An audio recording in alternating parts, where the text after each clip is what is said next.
I'll overkill. It's pretty good. What is that guy's name? He's is he Guy Pardo? Yeah. Yeah. I think everyone has that impersonation. The banner! Breaking news! Yeah, I love that banner so much. I love Invasion. Wait, what? Did I spell it right? No, you did. I didn't? No, you did.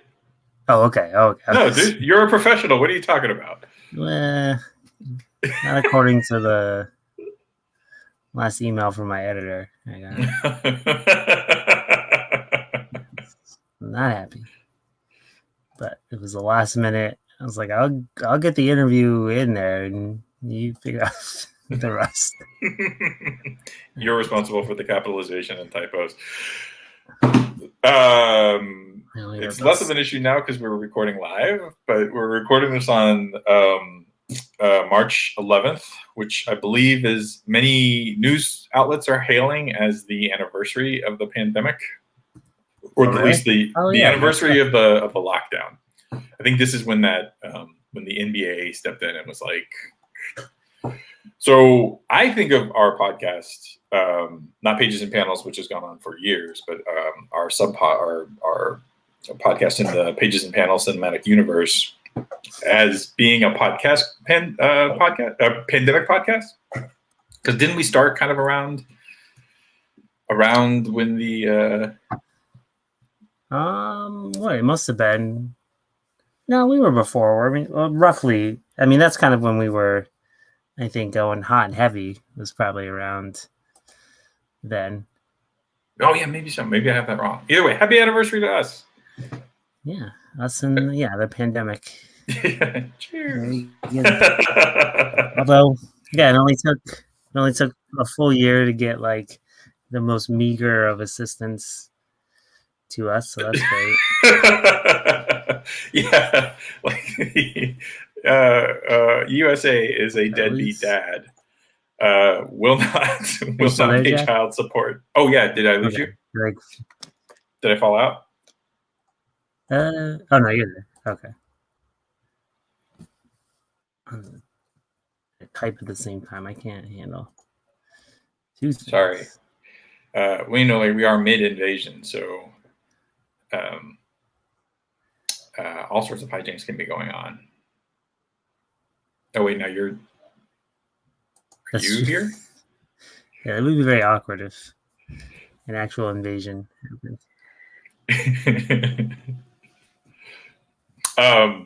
So fellow podcaster, friend, brother. I froze it now. Your face is frozen. Oh, no, I can hear you. I think it's a little delayed. We might have to catch up. Hold on. How am I?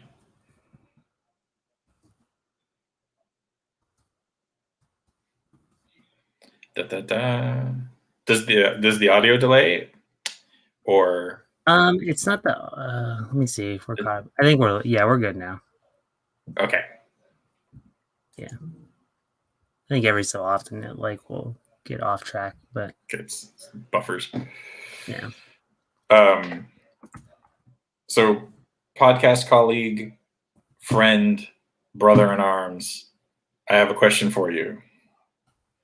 Are you a dirty, stinking scrawl? I mean, it's.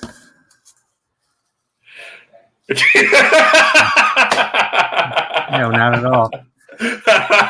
Wait, that's just what a scrawl would say. Yeah, I don't even know. Something we've talked about for a while, I think. Just like, I don't know, this event, the Secret Invasion event, has always interested me, or kind of been I think part of my comic experience, because it was around. I'm trying to think of it. No, I was reading parts of Civil War, and I think World War Hulk was the one I bought single issues of. But this was the one I kind of went hot and heavy into. Totally the same. After a long break, actually, I had taken a a long break from comics. And then the comics that I would sort of like kind of dive in on, I wasn't a snotty wine drinking graphic novel, but like most of the stuff I was looking at was indie versus like the big two. I've been really burned.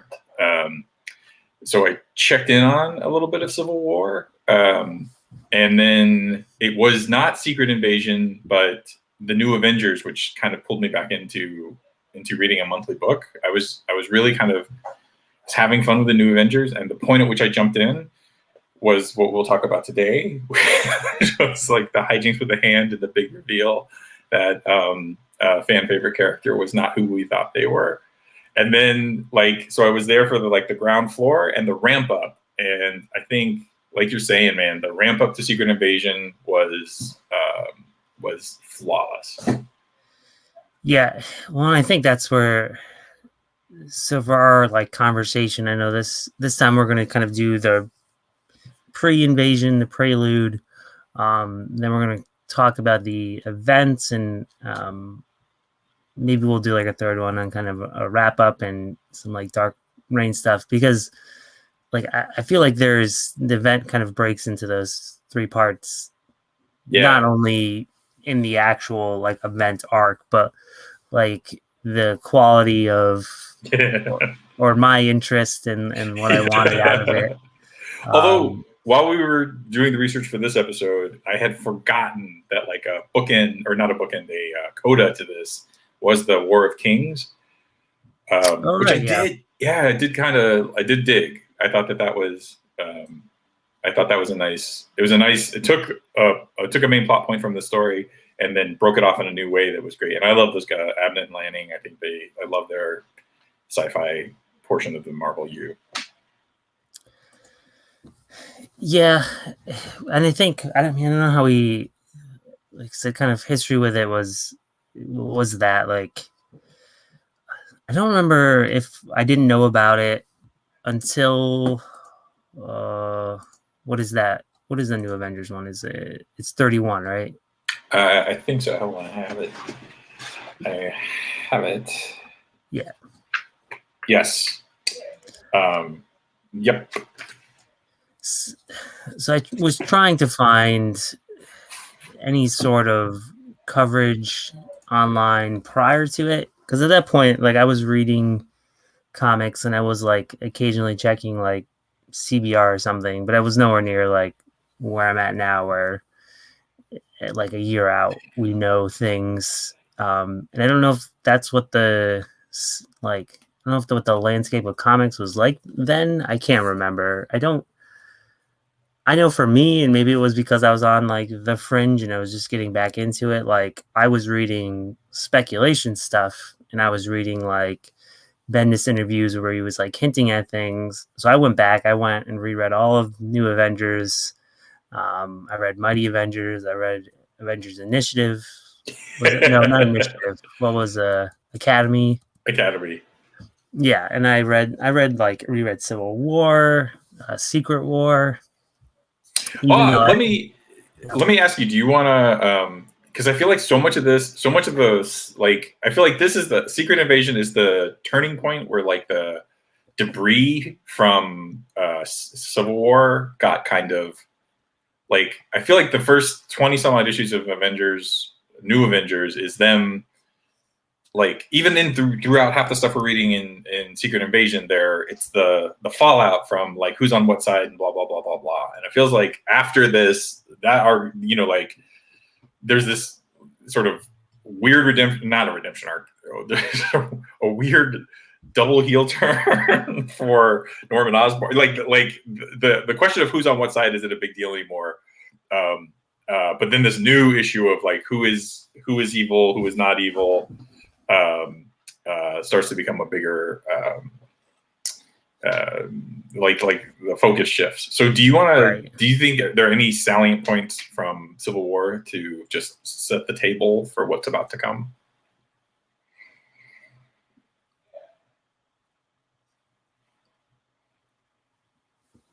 Oh, did we freeze a little? You did for a second, but you're back for me. Okay. Yeah, was there? I don't know if there was a question at the end that you asked. Oh, just were there any salient points from the Civil War that you think set the table for where we're at right now? I mean, I think they tried to do that. From what I was reading, like interviews, Bendis seemed like he went pretty hard on like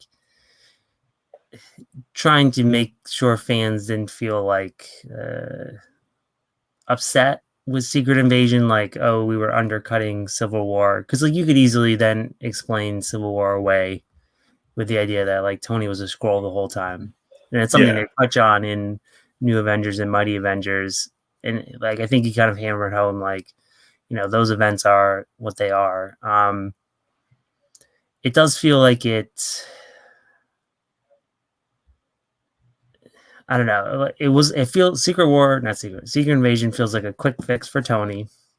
Right. Like, how do we, at this point, we have a movie where Tony is our biggest, because it was 2008. So that would have been, at that point, we would have been in Iron Man territory. Like, so let's not make him the worst person in the Marvel U. And like, we don't have, at this point, we don't have Cap. We don't really have anybody. So like, it kind of puts him in the forefront post that. But I don't, the Marvel, like, what was so interesting about this is like the landscape was kind of at a, like, I enjoyed Civil War. I thought that was something interesting. It doesn't stick to landing, but I don't think most events do. But like, it was something different. And then it brought about, I enjoyed Avengers Academy a lot. I enjoyed Iron Man Director of S.H.I.E.L.D. is that thing it was called? Yeah. And like, I enjoy New Avengers was great. And then you had like Thunderbolts, the Warren Ellis run. Yeah. I was very tickled on Thunderbolts. Like that's my whole thing is the private light, or the the other side of comics. How villains do their thing, and I thought Thunderbolts was a great conceit, because you get to sort of you just get to sort of spend time with that. Like there's only so many ways you can make the villains the protagonists, and usually they're not fun the way that they like they're redeemed, or but like Thunderbolts kind of, you could play both sides of the net with their premise. I mean, I liked it for the first, I'd say 5 or 6 issues. I didn't stay with them for the whole run. Yeah, I remember that big thing with that was a bunch of that was Deodato art. Yeah. Who I like. I don't know if he's. He's one. I think we've talked about. He's one who, like, I look at his pencils and they look amazing, and then like, I don't know if it's him. Sometimes it's not him inking, and it like is like, this looks really dark and gross sometimes. I think pencil wise, like, I think his structure and his page layouts are great. Yeah. But no, I think he's great. He's a great. I mean, I also like. I think you're right. I think he suffers maybe from taking on too many assignments, maybe. But like when he's focused, he's focused, and like you said, under the right inking circumstances, super great. Yeah. So it kicks off with, I think what we referenced is 31 is the big reveal, which is interesting that it happens. So it happens in New Avengers, which makes sense for kind of Bendis running the helm, but kind of, I like that it was out of nowhere and it was following up like the Hand arc, which was really interesting. Like, I thought that was one of the better arcs. Yeah. And well, I have two thoughts on that. One, I like the Hand arc. I think the Hand arc is like a love letter to Kill Bill Volume 1, because I want to say it's one solid issue and then another issue and a half of like ninja fighting, which is, who doesn't, and not just ninja fighting, but like ninja fighting against ninja hordes, from your favorite ninja fighters, like Logan and but I also kind of think, like, if there wasn't the reveal, is there what's the climax of that story if it isn't the scroll? You know what I mean? Like, because in a way, it's doing that thing that I think Psycho, the movie Psycho, does, where you're a little bit into the movie and you're kind of a little lulled because you're like, oh, this is, suspenseful, but like, and then like something really intense happens that snaps you out of it. Yeah. Well, it's also weird because, I mean, she happens to be a Skrull, so that like absolves Echo of just straight up like murdering Elektra, which like I feel like majority of the people there would have an issue with Spider-Man and who's with them? I think Ronan. Yeah, it's Ronan, Spider-Man, Spider-Woman, Strange, Doctor Strange, and Echo. Is there anyone else? Oh, Luke Cage. Okay, yeah. Like I feel like they would have a qualm with her just straight murking her, but she lucked out. She's a Skrull. But it like that was exciting. Also, because again, maybe that was how to read comics, and maybe that's where like comics is ruined for me now. Is like I didn't know anything about it. I didn't know where it was going. And the idea of that was so exciting. Like I thought, and this is like kind of where the prelude and the build up is really exciting. And I almost wish it went for a lot longer because it feels like the jump from there to issue 1, while it's less than a year, because I think issue 31 is like June 13th, and then Secret Invasion #1 is it January? I'll look it up quick. Secret Invasion 1 is April 2nd, 2008. So a little less than a year of like kind of build up from there. Yeah, and I would say 2 things on that. One, I think it would, like something we can do as we go through is like an alternate timeline of what would be nice if they had done it slightly differently. Like I think if there had been like maybe a year's worth of speculation on who the different infiltrators were, like a tone that they set nicely, that I think is one of the more successful things about the series early on, is that paranoia, but it's only like 1 and 2 issues before like, and then it falls into that kind of frustrating, like every book has one, so then it's like, pick the one that it is, if you had like a more diffuse sense of paranoia throughout the entire Marvel universe, a thing that they say in that issue, the Hand issue, it's kind of a throwaway line because I think Luke Cage is stalling, and he kind of like, everything's kind of upside down. Like you're leading the Hand, and like the Avengers are broken up, and Cap's missing, and like all these sort of like all the main pillars that support the Marvel universe have been kind of upset, which is true, and I think we're led to believe that Secret Invasion is the reason why, like the strings were being pulled by these infiltrators. So like that sense of like paranoia was like Bendis was laying into it from from almost the jump. If you believe his theory or his, he says from the jump. House of M, that's a lot to juggle, but we'll get to that when we get to that. Yeah, no, that's the tough part. Is like I'm trying to think about it as someone who hasn't read Secret Invasion and a follow up, because even looking back at interviews, I had one from CBR that was, I think, was right after the reveal.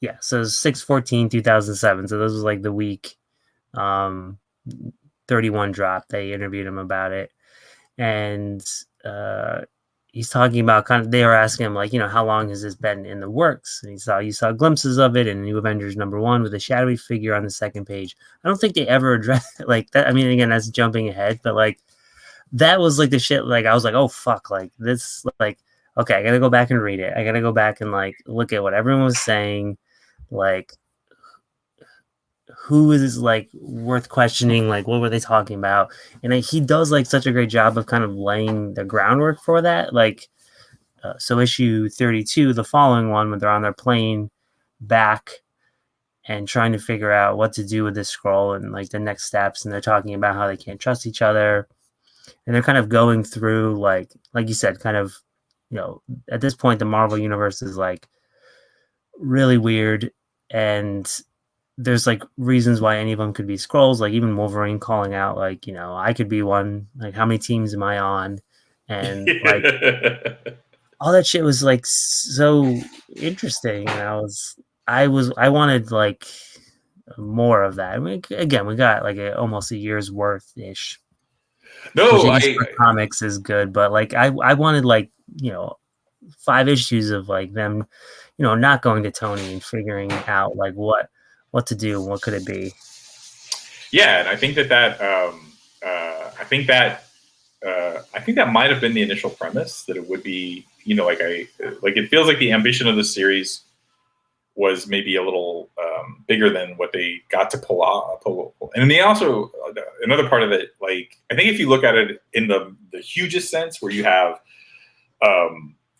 Civil War, then you have Secret Invasion, and then you have the Dark Reign in the sort of post Civil War period. I guess if you look at it in that sense, like it tells a large arc. But for this particular piece of it, I think if you had maybe a year or so of occupation, in the same way that at the end of it you have like a year or so of Norman Osborn being this weird like leader of the free world, right? But like if the occupation had lasted a little longer than because they resolved that really quickly, and I think very unsatisfyingly. Like the not sticking the landing thing, I think applies to Secret Invasion too, where they set up so much stuff that is really, really, really fun, and then don't really do the like. I think the enjoyable work of then not then pulling those levers back. Yeah, and I mean, when we go into the event, that's kind of where I think my issues with it are, and again, like going into it, like I think I look fondly back on it. I still think it's something I enjoy, especially this, again, the build up, which, so like, well, Marvel has it outlined as New Avengers 31, which is the reveal. Yeah, this jump is weird. I'm looking at their timeline, which I don't feel is ostensibly you have their plane ride back, which is interrupted by Spider-Woman. Yeah, I will say that's the very interesting thing is obviously going into it knowing that she is the queen. She's the big one. Yeah, I told you I found the most I could find was like some random guy's blog about like who he thought Skrulls were, and like never once mentioned Spider-Woman. Like he was, because I was the same way. He was on like the blue eyes theory and all that shit. Well, hold on. Can I pause you there? Because that's was the Spider-Woman reveal surprising to you? Yeah, I think it was. I'm trying to remember at the time, but I'm pretty sure. I might have thought she was one, but I definitely didn't think. Oh no, I two things. I think Spider-Woman was kind of a fan favorite. I think she was definitely kind of like one of the central characters on New Avengers. I think Bendis likes her because Jessica Jones is kind of Spider-Woman. Right. So like I think he's always liked Jessica Drew in whatever version he's like, whether it's the real one or his Urset's version. And it shows because I think she's central in the story. She's like, is it Leinil Yu? Yeah. Who does the art? No. Like she's amazing. She's gorgeous. She's like one of the most beautiful women in Marvel. And I think she's a likable character. She has this like this backstory and this history with Captain America like this very convoluted history of playing all the different sides. She's an easy to like character, and she was my favorite of the new Avengers. So when, like, I think it was like at the end of the second or the first or second, I can't remember exactly, the first or second Secret Origin or Secret Invasion crossover in Avengers, when she is revealed, I like lost it. Like I could not, I was like, no, they cannot her. Like someone useless like Iron Man, like not you can't, not Spider-Woman. Like it got me. I was after that, my summer was ruined. Who can you trust?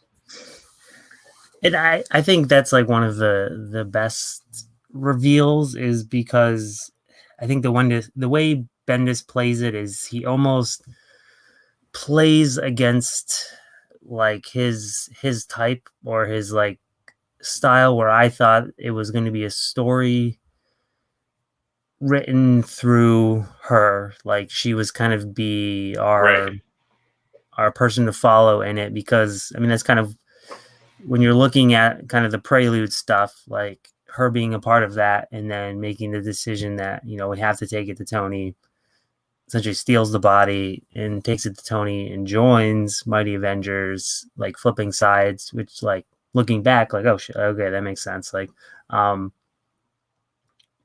like, I was like, okay, this is Bendis's way of kind of feeding the story through us. And she's going to be kind of our eyes and ears going into the event and maybe kind of a star of it. And then, pulling that back, and I mean she is the star of it, I guess, in a way. But well, yeah, she gets to be. She's the biggest. She's the most important character on both sides. And I think that leads into, I think what is the next big and I think maybe most effective reveal outside of her is the shit that I ate up as well. I love the Illuminati stuff. Oh well, let me pause you there. Do we want to?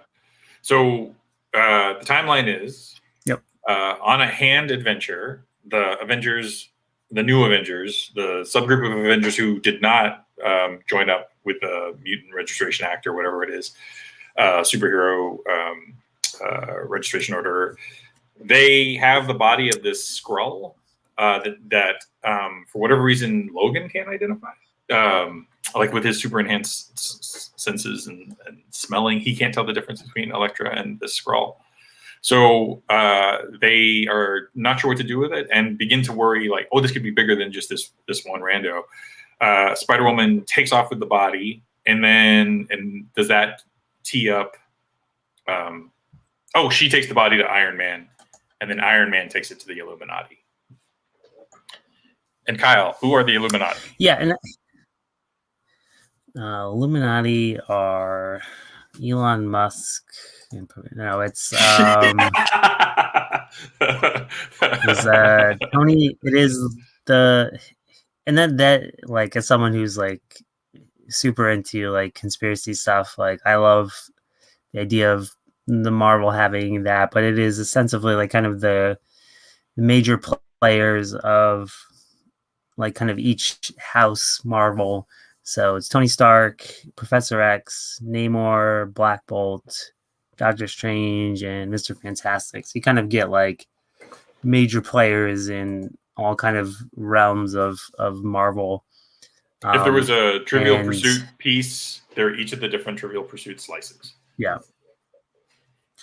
And the way Bendis kind of works them in is very Grant Morrison-y, I think. One of his like more like out. I think with Bendis, he's very kind of street level, and you know he focuses a lot on dialogue, maybe too much, and like you really think of him as like the famous thing is like the million panels on a page and all the people looking at the camera talking to each other.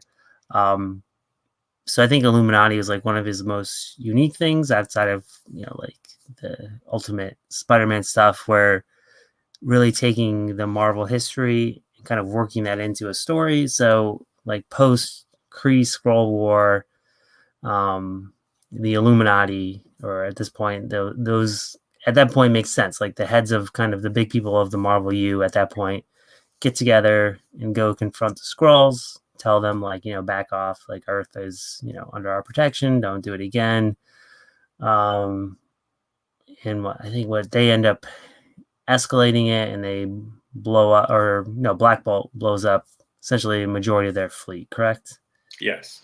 I think they're on a secret, they're on a reconnaissance mission. I'm a little unclear on this part. Is the Skrull homeworld destroyed at this point?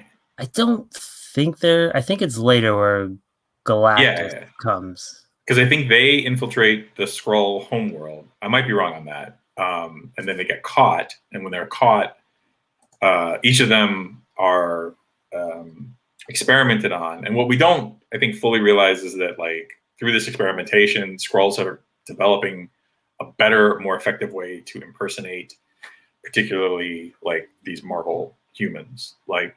Previously, the Skrulls were not easy to spot, but a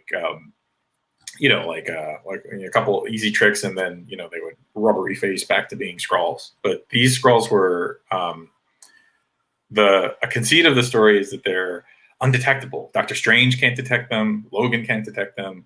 Mr. Fantastic can't detect them through science. There's any of the normal catches don't work with these new Skrulls, which means that they are truly sleeper agents.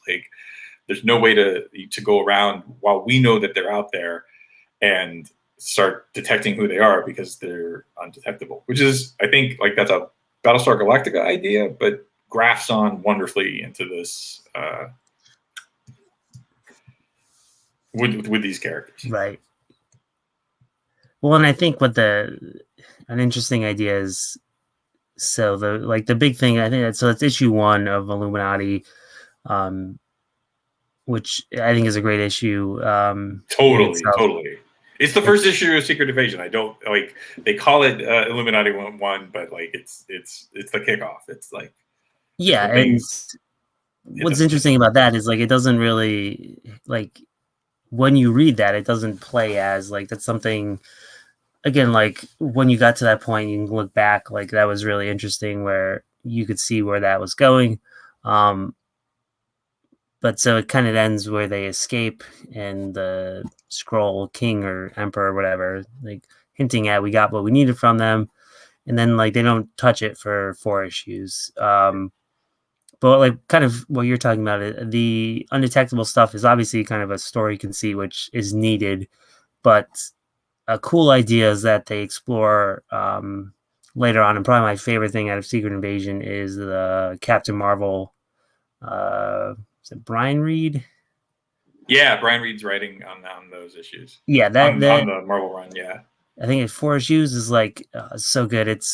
So the idea is that part of the reason they can't detect them is they've ostensibly implanted them with. They think not only are they have the powers and look like the person, they think like the person. They have the memories of the person. So, reading their minds makes them undetectable. That's right. Professor X can't figure them out either. Yeah. He had Black Bolt's thoughts. So, obviously that's a cool conceit for why, someone like Professor X can't find them. But then, again, that's kind of something maybe post covering the main thing, talking about some of the standouts. I think the Captain Marvel thing, where they explore that idea where he's a Skrull who thought he was Captain Marvel and doesn't want to be a Skrull, and that whole kind of thing was really interesting. I don't want to go in case we do talk about it, but so then when they pick back up it's the final issue of Illuminati, it's post getting the Elektra body, Elektra Skrull. Elektra. Yeah, just again, I remember Illuminati being in itself an event thing for me. I look forward to every issue because everyone was this big thing. And is the one where they deal with Marvel Boy. What are we gonna do with this guy? And that was super interesting. But to have it kind of start off with them coming together post Civil War and really not trusting each other, but then also like then dealing with that, and then it just kind of kicks off with. I thought the reveal of Black Bolt was really great, and then it then, yeah, especially like you said, kind of coming off of like War of Kings and where he was at with that, and I don't know. That's like the talking about like pre-Secret Invasion is really like exploring where everything was at prior. I mean, we talked about Civil War, but then even you look at like they have Hulk out of commission because we just had World War Hulk. So like, you have that kind of situation. You have oh shit, what was I gonna talk about? Nick Fury's off the map because of Secret War, which Bendis did, and then it's brilliantly kind of built into what he does with, well, Hickman really does with Secret Warriors, but like at least I could say like at that point they were really smart about using like the benefits of where everyone was kind of at in the Marvel universe and having it play into it. Again, kind of would have liked it to settle a little more, but I don't know. I get why you can't. No, I think, and also I think to go back to Black Bolt. So for any of the Illuminati to be infiltrated is a big deal because these are like the most powerful people in the Marvel universe. And the loss of any one of them is a big deal. But I think in particular, Iron Man is still just a person. Namor, although a very powerful mutant, is a mutant. Professor X is, although a very powerful mutant, just a mutant.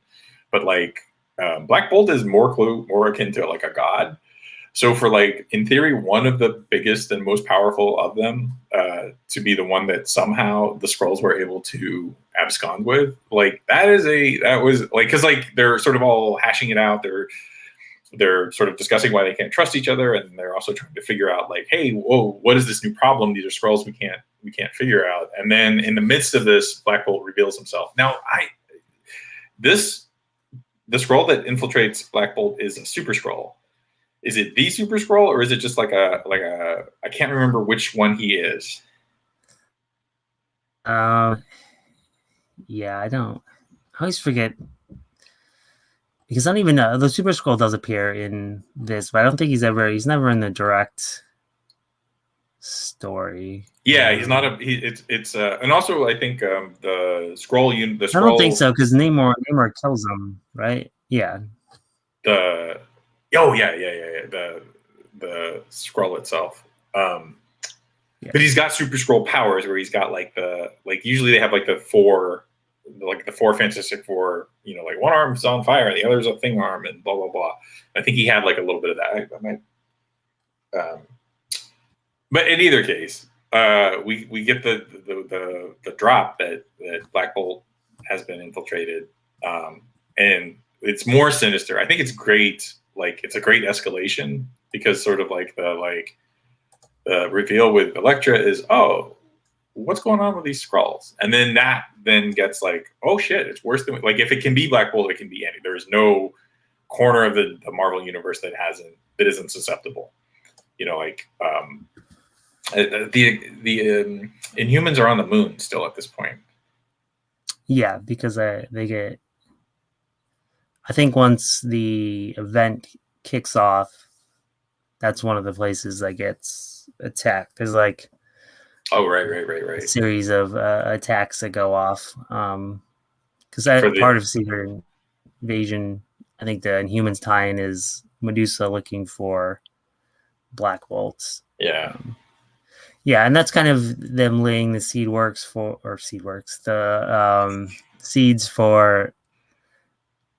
where these Skrulls are at. With the idea was the Illuminati is they got the genetics from these heroes, and prior the Super Skrull was the ultimate Skrull where he had the powers of the Fantastic Four, but they create Skrulls that can have any powers of anybody and multiple ones, and that I think they comment on that because after they kill Black Bolt Scroll. I think 2 others come, and apparently Tony can just set off nukes. Let's see, has that. But, do you want to pause here? All right, I'm gonna be a bad Marvel guy and say that my knowledge of the Kree Skrull War goes to knowing that there were Krees and Skrulls and they're at war for the entire history of the Marvels, comics. But I don't know much about that conflict. I know that it connects a lot to Marvel, to Captain Marvel, the guy and the girl, who is now, she's still Captain Marvel, right? Who? Oh, and this Carol. She's Carol Dan. What do you like, Carol Danvers? Yeah, I think for the most part, I mean, obviously it kind of depends where, like, what part of history you're talking about. Yeah, she's a. I feel like, here's what. All right, if you don't mind, I like Miss Marvel, Carol Danvers, Captain Marvel. I think she's a fun character. My entry to her has always been through the X-Men because she's sort of like the other half of the Rogue equation, and like a lot of Rogue's story has to do with Captain Marvel. She's a Captain Marvel villain, and she accidentally absorbs Captain Marvel, which kind of, for the most part, kills her. But then she sort of enters the second phase where she's binary, who's like a member of the Starjammers, who are space pirates, and then like ultimately they bring her sort of back into the fold, and so she's got this long history in the Marvel universe, and they, for one reason or another, do not really ever let her go entirely. But they also have, for long periods, at different junctures with her, not knowing what to do with her. I remember when the Avengers relaunched during the Busiek and Perez era, like she was super, super powerful, but kind of maybe had a drinking problem. Yeah,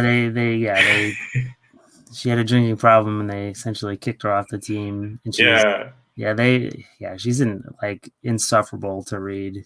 And, no, those are. I mean, that is such a. I mean, I think like I think she's a hard, like, you have so many characters that are in her mold that she's just another sort of well-motivated, nice, super powerful woman. So of course you want to sort of give her some texture to have her in variance to the other strong women characters that are on that, like, on that team. But on the same token, like when Tony Stark kicks you off the Avengers for being a drunk, so I think a lot of people reacted against that, and then I think they sort of like rehabbed her, and I think like the what's his name? Is it Brian? It's not Brian Wood. Who is writing her during these? Oh, Brian Reed. I think it's the same one. Yeah. Reed. Yeah. I think he kind of like. I think like we start to get sort of closer to where we are now with her, but so she's sort of a product of Kree science. Krees and Skrulls have been fighting forever. Yeah, I think the like. I mean, I've read the Kree Skrull War. It's been a while. I think the idea is the Kree, because they made the Inhumans, and they have kind of fucked with Earth. And the Skrulls, I don't remember why, but they view Earth as rightfully theirs. Which is the heart of the Secret Invasion. Is it's not an invasion to them; they think it's their planet. Yeah, and prior to the invasion, their homeworld was destroyed by Galactus, and there's like 2 splinter groups, and that was like another interesting thing, and that doesn't get explored until I think the main story, but kind of the motivations behind it, which I do like, and something we can talk about later, is like the He Loves You stuff.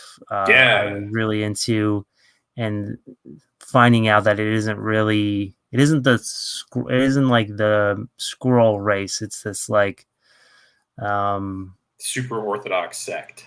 Yeah, like this evangelical, like really kind of religious, like they view like the scrolls are like the priests and stuff like that. That idea was interesting. So I think that was like there's two splinter groups, and then she kind of wants to claim that as Earth as the new scroll world. So I think that's the general idea as to why, and that's the other like kind of prelude issues. It's not covered in the Marvel timeline, but the Miss Marvel has like build up issues because I think early on they think she's a Skrull, and she runs in like she has interactions with Captain Marvel, who is a Skrull, but he doesn't know that But at doesn't the point. know it. It's in those issues. I think he finds out he confronts a Skrull, or he finds one, and I think before he kills him or before he's taken away, he tells Captain Marvel, "You're not Captain Marvel." Yeah. But I think that's I think that's a great. That's the T.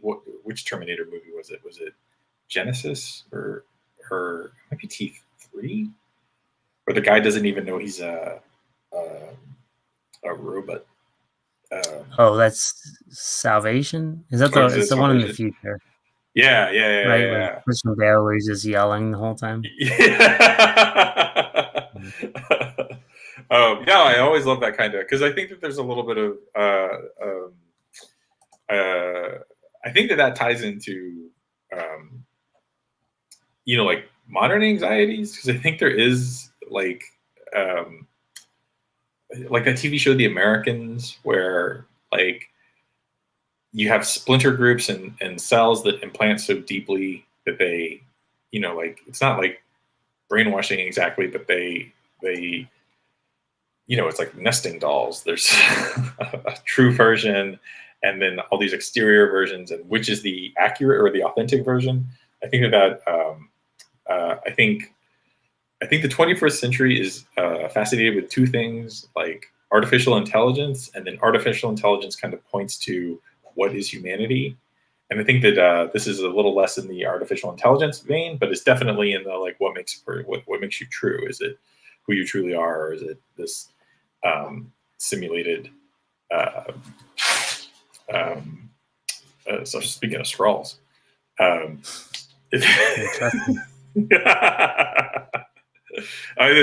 like are you the product of simulated memories? Yeah. And then I think I wish that's another thing.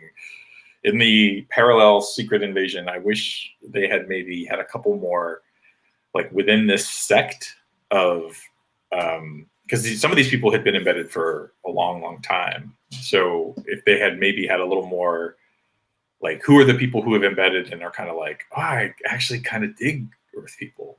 Like, what we're doing is wrong.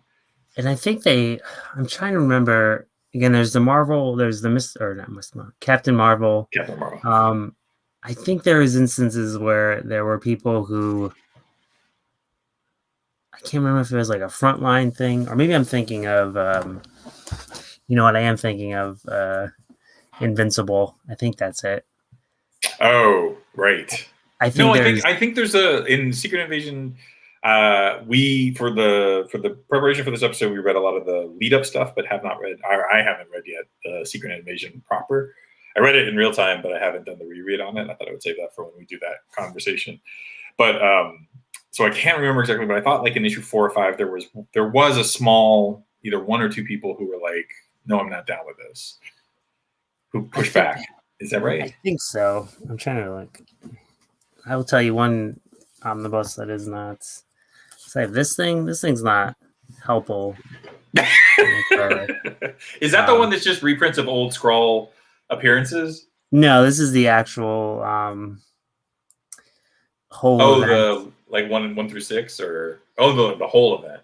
It has a Secret Invasion prologue and Secret Invasion 1 through 8, New Avengers 31, 32, 39 through 49, Mighty Avengers 7, 12 through 20, Illuminati 1 and 5. But how big is that? It's like, wow, you're gonna get biceps from that. I mean, this is like this thing's small compared to that that Legion one. I've been trying not to buy. Oh wait, you haven't gotten it? Oh, man, I was like, I'll get it. It's so good. Yeah, it's so good. well, right now is inside baseball stuff, but so on Target, I think it's like 80. It's like 86 or something, but they're running like their circle, what is that called, the circle coupon shit, like their app coupons. Yeah. If you spend over $50 on some item, you get $10 off. So it would only be like 76, and I was like, how could I not buy it? But I also just I think my order this week was like $90. Yeah, 80 something, because a couple omnibuses came out this week. But anyway, yeah, I bought this one so I could get rid of the singles, and I haven't yet. So yeah, I have the singles, and I have I kept some of the. Hold on, let me. No, I cheapgraphicnovels.com has it on 35% off, but that's still 90. Yeah. So you're better off with the Target. But do get it, because it's like, that's some of my favorite comics. I reread it. I reread it when the omnibus came out, which I think was December or so last year. And like basically they hold up. They're so great. Either way, but back to this invasion. Yeah. Well, they had their own. That was in Legion. Which one was the? DC has that like weird. Oh, theirs was the Manhunters. Infiltration. No, it's Millennium. The Millennium event had Manhunters were impersonated. Like it's the worst, not as good version where every title has one imposter in it. Oh, really? There's sort of like no lead up, and there's no, like I think because they sort of just had to chalk a character into the fire. They were like useless character. Oh my god, I'll get Jimmy Olsen hate if I say Jimmy Olsen, but it would be like the Jimmy Olsen, like someone who's like not the main character, and right. Just, yeah. By the way, it wasn't Jimmy Olsen. Don't send letters. Which I think that was like one of the things going into the event, and again, we can cover whether or not it pays off. But like, so like the Elektra reveal, like okay, like to a lot of people, she's an important character. But yeah, that's not like a huge. I think she's not a lead. Yeah, and it's not like a huge loss. I think the interesting thing for picking Elektra was this stuff for the comic nerds, where like the Hand, who are essentially like these demon ninjas, had no idea that she was a Skrull. So like it kind of like ups the level of interest there, but that's only for like super nerdy people, and they talk about it a little bit. But I think the Black Bolt was a big reveal, and then I mean the only other like one leading into that was what maybe Dum Dum in the Prelude, but that's not even a reveal. That's like an actual transition, which I thought that was another cool thing they did. The later on in New Avengers, where Echo goes out and runs into Daredevil. I thought that was a great issue, because it does a lot to kind of establish the tone and like the like actual fear and like anxiety that I kind of wanted out of the event. Anyone could do it, and at any point you could be changed and you wouldn't know, and no one else would know. Yeah, and I think that it also, because you have like these tighter groups, like the Avengers is a great example, or the New Avengers is a great example, because they're a tighter unit within the sort of larger Avengers structure. You could say that they're sort of like a warring sibling with who are the Avengers? The Initiative is the Tony Stark Avengers. That's his the Mighty Avengers is his team, right. And then there's the Initiative, which is like the 50 state. That's right. Every state gets a team. The Mighty Avengers is sort of like the sanctioned group, and then the New Avengers are the like bootlegs, and they are in sort of conflict. But in the Avengers bubble, you've got can Tony Stark trust or can Doctor Strange trust Spider Woman? You know, can Logan, can any of these people trust each other? But then when you sort of get further out, where it's like Daredevil isn't in the strictest sense an Avengers, he's not in the Avengers bubble. So like when you're already sort of a little further out, does that, like when Logan goes back to the X-Men, are the X-Men, can you trust them either? It's and I think that's the Echo Daredevil did a great job of keying that up, because it wasn't someone more directly in her own, in this little group. Did the X-Men didn't really participate in this, did they? They had like required 3-issue tie-in that I think all the main books had, but theirs was stupid. I think theirs was a kind of reaction to an invasion event. It wasn't a they like deep infiltration. Yeah, it was like I think they were, because I think at that point they were out. I think they were in San Francisco. It was that. Oh, was that Manifest Destiny? Yeah, I think they were in San Francisco, and there was just like them fighting off Skrulls or something. Yeah. Because and again, not to go into the event, which we'll cover, but I we can talk about like what I thought we were going to get, or what I wanted, which again is like the nerdiest conversation, but I wanted that. I wanted like the infiltration. I wanted that to be kind of the coverage, and then also kind of the fights within that.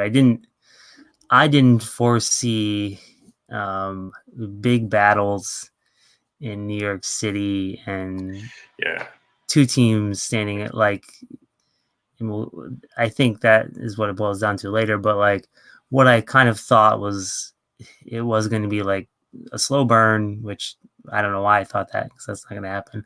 Well, because everything up to here is slow burn. Yeah. And then it goes from like that to like... Yeah, it feels weird because, and this isn't anything that happens in that first issue, but like, so you have the reveal of Elektra, which like obviously is not something that's planned on the Skrulls' part or whatever. So they're kind of, I guess, on their back feet at that point. But it doesn't seem like there's like a precedent for them kind of pushing the invasion. Like, I don't see the inciting event outside of finding Elektra. Well, I guess it is Mr. Fantastic saying he wants the body so he can figure out, which he ultimately does, I guess. But I guess that would be their need to kind of ramp up a timeline, which at that point then kind of ramps up the story to a more standard superhero affair.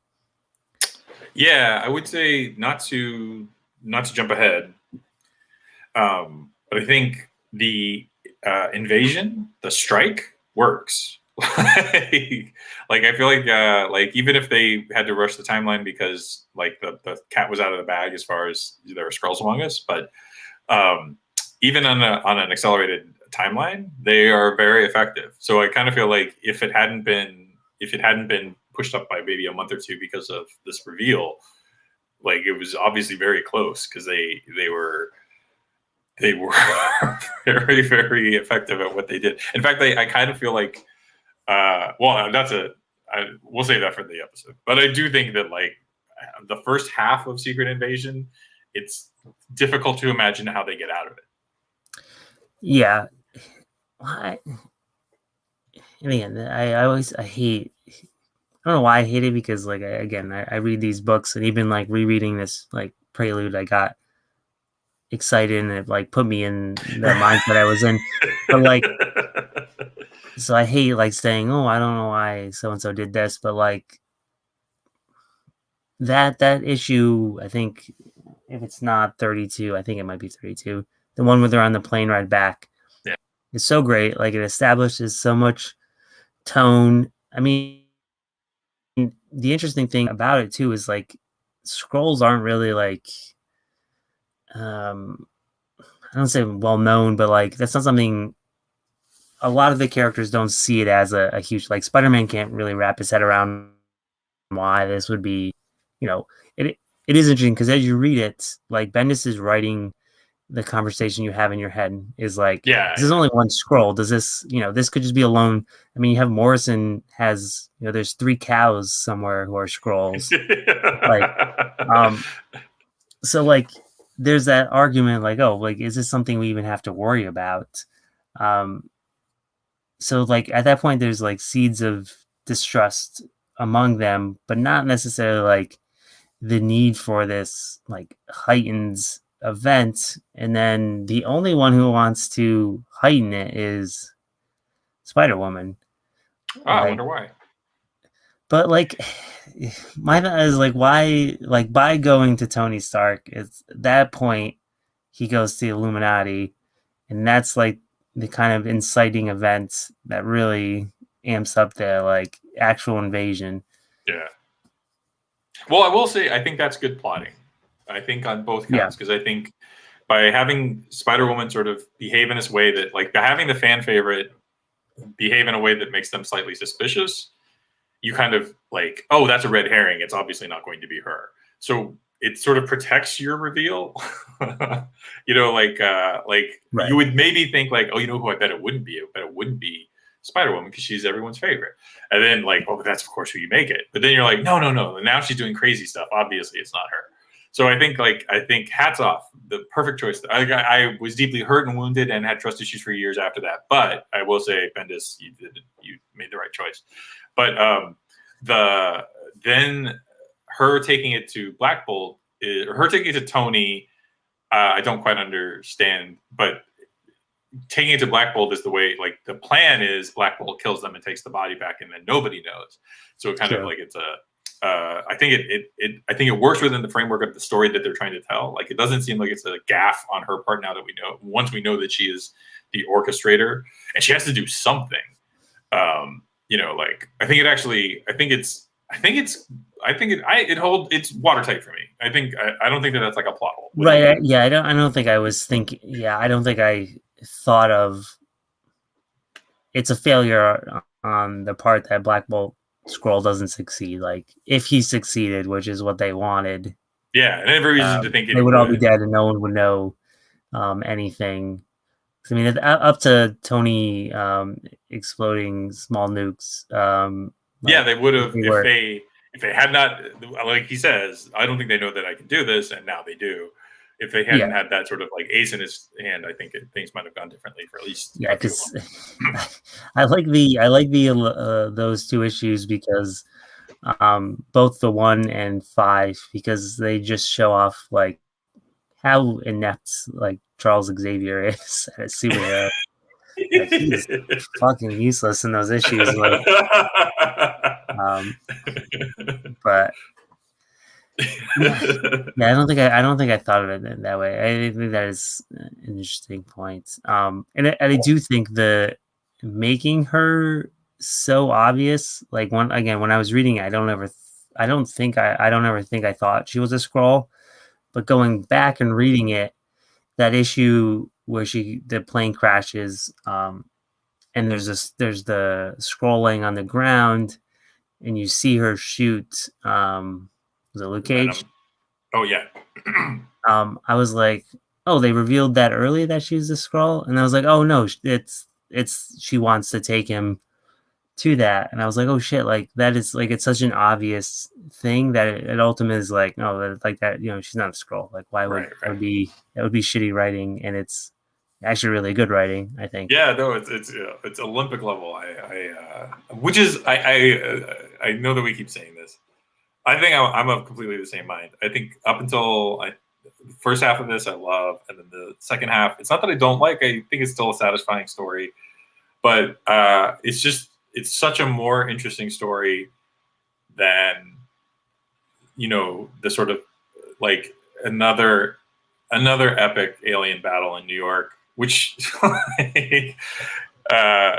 it's just another Friday in the Marvel universe, but for that reason, I think to tie it up that way is because I think like ultimately the military force of the Skrulls and of the combined Earth force, those two people fighting each other is just another sort of like space war story.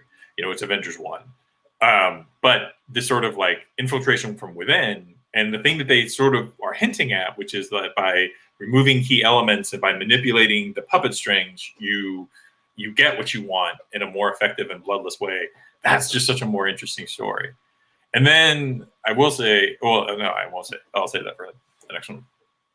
Yeah, I mean, if anything, I think it's something I think we'll obviously talk about a lot. Is there's a symptom of event comics, and I think this is kind of the precursor to a lot of them. I mean, there's always been a lot, but the ultimate symptom of the build-up, and we can't really actually do any sort of change because we have readers. But I think this is one of the most effective, or at least well-deserved build-ups to an event, because a lot of times they're just either like, oh, hey, we're doing, I don't know, Civil War 2, and we're going to kind of ham-fist our way to that. But I think, like, even Civil War, you had kind of, they touched a little on, like, how that could come post-Secret War, like Fury's failed invasion of, was it Latveria? Or I think it is. That one's further back for me. I apologize. But like outside of that, it's kind of a little bit of that, and then obviously the New Warriors inciting incident, like, and then they just kind of go those ways. But like it's more like it's an interesting idea. But like to have something that builds up for a year and is really good. I mean, even like the marketing for this was really great, which I don't normally like. I really like the like scroll ads. They had a commercial. They had a commercial at one point, which was fucking great. And like again, talking about kind of where we wanted things to go, I was really hoping that they succeeded, and it was a like Red Dawn. Let's take things back for a bit. And even kind of where Dark Reign goes, like I would have loved to sit in a villain's world for like, almost like 2 years. Like, let's see where this goes versus like, we got to get out of this as quick as we can, get back to like status quo. So I kind of like, I thought they did a really good job of setting up possibilities. Again, with like who could be one. I think all the reveals I think the main ones are well earned, and we'll cover them. But I think I think every reveal is good. I think there are a couple of things that are very obvious. Like this helps a writer fix a problem, like you were saying earlier. It helps a writer fix certain problems. It helps a writer bring characters that we like back. We'll get into that basket of goodies later. But I was like, so for where we are now, I think we're caught up. Once Black Bolt has announced himself, we sort of effectively, the next turn of the story is Secret Invasion #1. There's some side stuff going on in Captain Marvel, which we discussed, but I think we're also up to date on that. They're trying to get Carol, but don't completely achieve it. Yeah, they don't succeed, yeah. Yeah. They do kill her boyfriend, which is... everyone jumps on Green Lantern, but Carol's just as bad. And then so like for all the sort of infiltration stuff, was there anything else? No, I'm looking at. I mean, I don't think. I think the Marvel timeline is a little. They cover the main stuff. There's like the Savage Land stuff with Kazar, but I think that's in New Avengers as well. Yeah. I mean, outside of, I think the other big thing is the Fury stuff. Yeah. Because that is in Captain Marvel too, right? Yeah, and he kind of, because I think the interesting thing with him is I think he sends Jessica Drew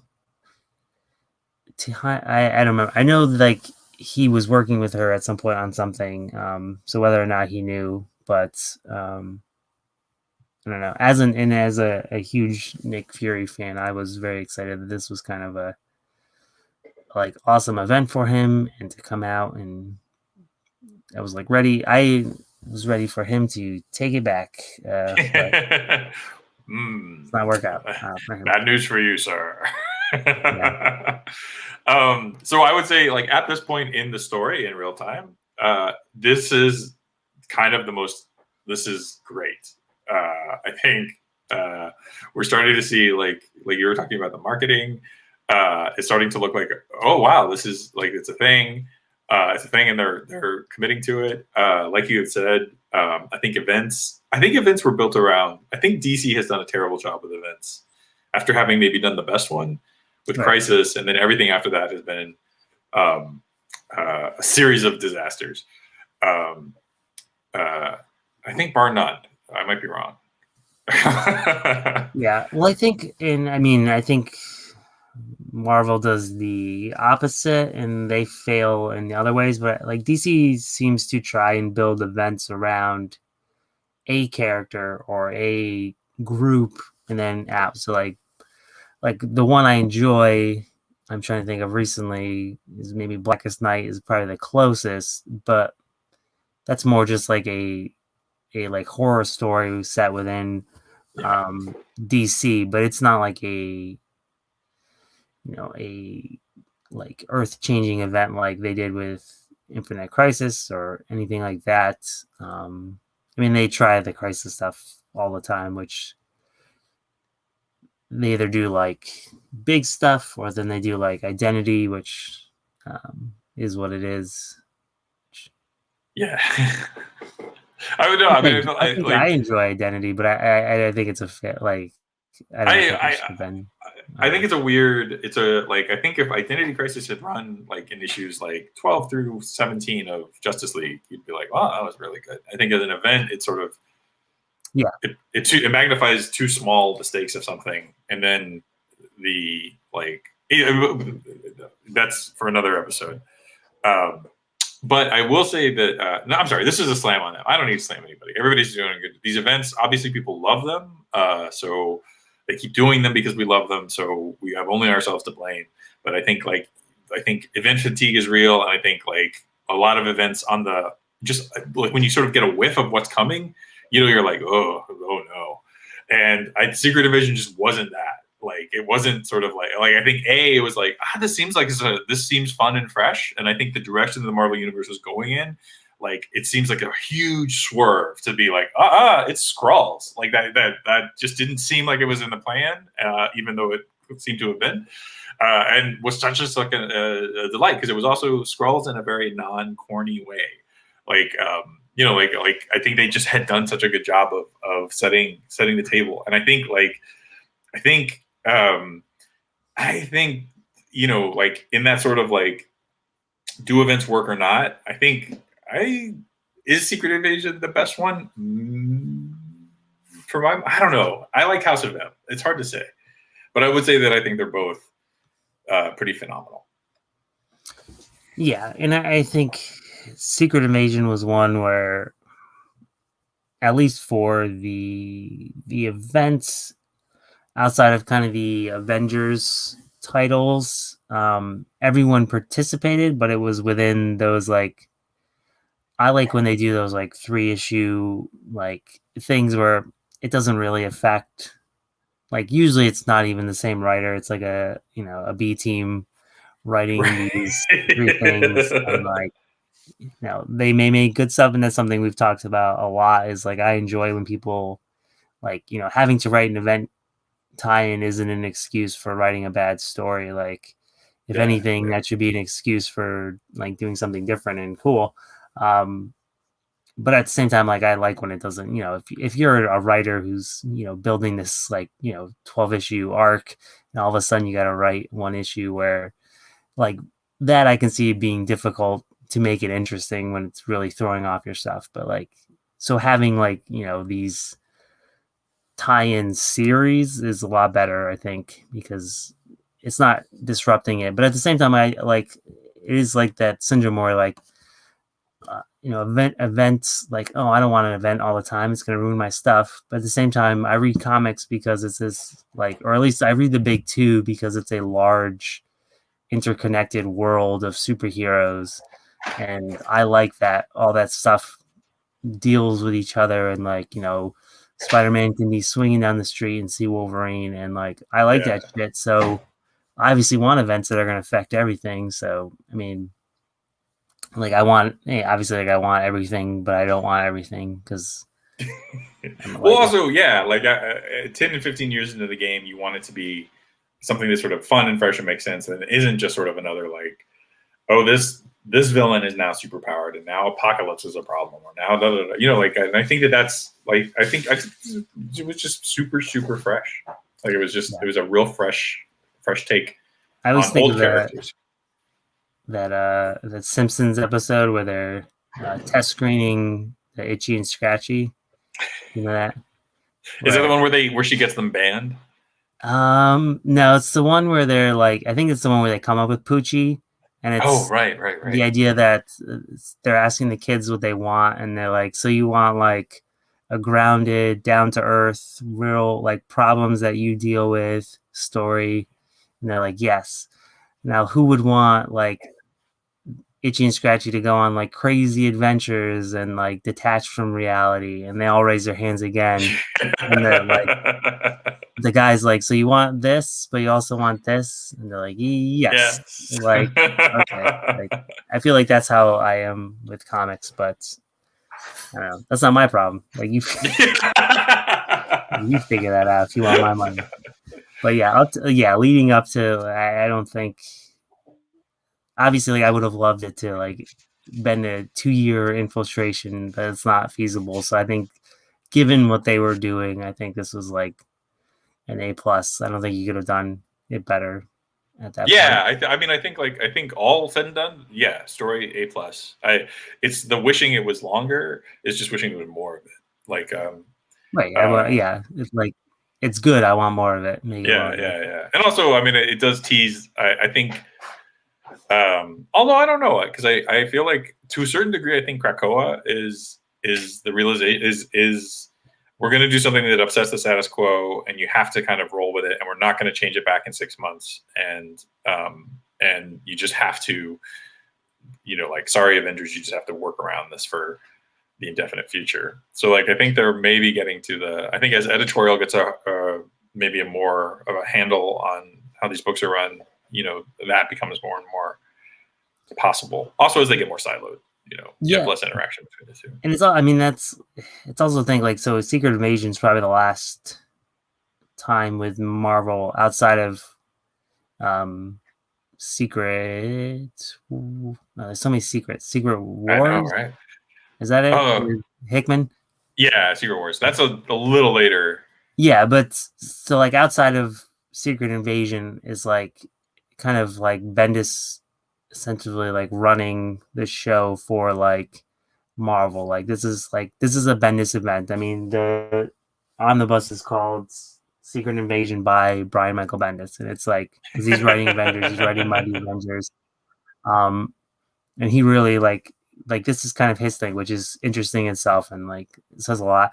But kind of same with Secret Wars, and now with Krakoa, and like even like DC doing it with Johns and Morrison, like the idea that like events being this like realm for these top tier talents to really tell a story for the whole universe. Which in itself is interesting. And I think kind of where they succeed and fail, but yeah, I think that's. I think for the most part, this is a success. Morrison is a fun example because although I love their individual work, I their events are terrible. I think the Final Crisis, one with the New Gods. Was like. I mean, there's gangbusters ideas in there, like the sort of like the noir mystery over a deicide is like on paper crackling, but then when you have Superman transferring the individual data of all of humanity from this sort of 3D simulation into the real world, which is typical Morrison stuff. Like, I don't. This isn't hit the spot either. Yeah, that's rain. And again, that's like a could this work as a story within Justice League or within an self-contained elsewhere? Like saying Identity Crisis should have been, just an arc is exactly that. Like Tower of Babel, like people think of it as an event, but it's an arc within, Wade's run on Justice League. So very much that. So it's interesting to see where some of the events are really just like the playground for writers, where that succeeds and fails sometime. But so next time we'll cover the events and then kind of the main two series that weave in between and out of that, because that was another interesting thing, is that those were like essential. Like you can read Secret Invasion 1 through 8 and it'd be something, but like if you weren't reading Avengers and Mighty Avengers, like you were missing out on some reveals. And I think on something we'll cover, so I think they do a really good job of those being the arcs where they show how things happened, whether or not Bendis really pulls off that he's been doing it all along. I don't think that's the case, but those were where they were like, here's how we got to there, which I thought was interesting, because like you don't have to waste that info dump in the main arc, but we'll see how that works. Yeah, no, true. But I think the Spider-Woman reveal was in Avengers, wasn't it? It wasn't the. So you had to you got the. I might have it wrong. We'll find out. Tune in. Tune in for the next app. Yeah, I know issue 1 has the big reveal that surprised me. One of my favorite pages. The guy exploded all over the place. I love that page. So that will be our next episode of. I don't know. Is this an incantation? Fuck! I can't think of that word. It's not an incantation. That's magic. And we can do that too. A subset of greatest comic book of all time. Whatever. We do whatever we want. Incarnation. That's it. Yeah. Yeah. No. Because it's the greatest. It's still the greatest comic book of all time. Yeah, that's true. And we did read it this week. We did read it this week. It falls within our parameters. And then maybe, depending on how this goes, I don't know. Did you finally get the X of Swords? No, it's coming soon. It's coming. I think by the time we finish this, I'll have it. That was another. I'm like an old lady now with shopping hacks. Where I found out when Target does those, they do buy 2 get 1 free for books, movies, and games. Oh, right. So they had it listed for, it was cheaper. You could pre-order X of Swords for, I don't know, $60 or something. So what you do is you buy 3 copies of X of Swords, you cancel 2 of them, and the way their system works is they don't give you the 1 copy for free. They discount all 3 things you buy 33%. Oh. So if you cancel the 2, you get the 1 copy at 33%. So I paid $45 for it. Holy shit. That's great.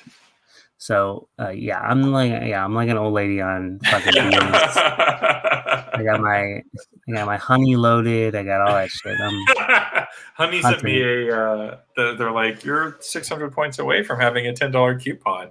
Oh yeah. And boy, talk about thanks Nana for the $10 check. Yeah, I'm not getting those honey things. I don't understand. I use that for the coupons, but I'm never getting those points. No, it's so ridiculous. Because I was also it's automated through the Chrome, so I don't have to worry about it. But I'm like, if I'm only at 400 now. I feel like, Oh, I know. how hard is it to accrue these things? Jeez. Yeah, it's best for the like getting Domino's coupons. Is pretty much the only thing I've used it for. No, it's always nice yeah. to just run it through and see, like, hey, I'll take 15%. Yeah, I mean, yeah, it's not hurt. It's probably just selling my data, but that's fine. I don't care at this point. So when do you want to shoot for the Secret Wars, or Secret Invasion? Boy, now I'm doing it. Should we do not next, but the font? Because what, we gotta read 8. I would say at least 15 issues, I think ish. Yeah, that sounds about right. And I went heavy on this one. I actually I dug out into a couple of the other ones because I read ahead on the Inhumans and one of the other ones just because I was like, oh yeah, I like this. And then I had marked to read the What If because I thought maybe it's neat. Oh, and then I read on. Wait, I did a dive on the Thrill Kill or the Krull Kill Cult, which dips in. Yeah, the Skrull people who ate the Skrull infected meat and became Skrull killers. Yeah. Which okay. Which I liked, and I think they introduced the 3D man, and the 3D man is able to see Skrulls. And yeah, that story's like almost like a They Live. Yeah, I feel like it's on the outer scaries of the story, and it should have been the main reason. Like that should have been how they could track they crack the Skrull identity. But we'll get to all that. Yeah. So you want to do 2 weeks from now, or you want to do the not this weekend? Obviously, not this weekend. Tomorrow, the weekend, like maybe Sunday of the weekend next. Yeah, we could do that. Yeah. Why don't we? Is Saturday or Sunday better for you? Sunday's good because I go in later on Mondays. I'm gonna end the broadcast. Oh yeah, no one needs